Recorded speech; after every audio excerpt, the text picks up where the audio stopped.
Aparo mnane ena siro wachni ing'eni piny mwantieni kichako okang' king'eni biro tero gimoro export to nyaka ing'eni the global trade shift o shift ga sama ji osebedo mang'eny e system no to gilokre to gijalo kutacho ni sani koro avocado ok ber.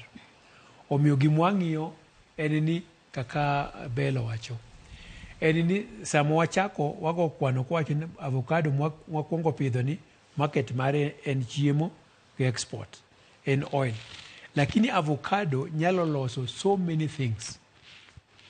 Omiyo onego bed ni wayawo wang'wa to wacho ni avocado achiel nyalo loso bioplastics. Sani koro wachandre gi wach mar plastics gi ma are not biodegradable. They are not degradable.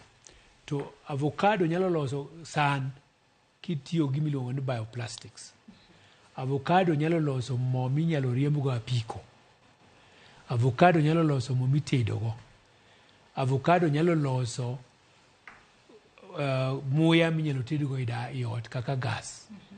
Omiyo king'iyo kidhi kaka puodho mar jo olivado thika tingni maringo e sambagi gi apiko maringo e sambagi gi mtokni maringo e sambagi gitiyo gi biogas magigolo e avocado to gigolo e pot avocado. Sama gisegolo avocado magi export magiwacho ni maricho to giloso go biogas to biogas no gitiyo e yo machielo. Omiyo avocado nigi yore mang'eny ma ka prices dwa bedo marach ni nengo koro ok ber to en tiyo gi rieko mondo ing'e to wanyalo timo ang'o mondo walos yore mabeyo.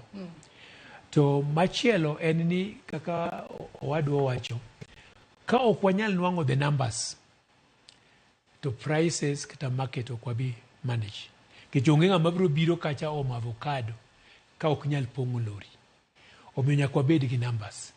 Omiyo numbers ema biro determine kaka penetrate market, numbers biro determine kaka capture the prices to timango influence the prices. Ka un gi the right numbers with the quantities midwaro with quality maber to unyalo go mbaka gi ng'ano mobiro nyiepo mae nengo mwadwa ni mondo watimango wausgo avocado. Ando no ka yoyo mokwongo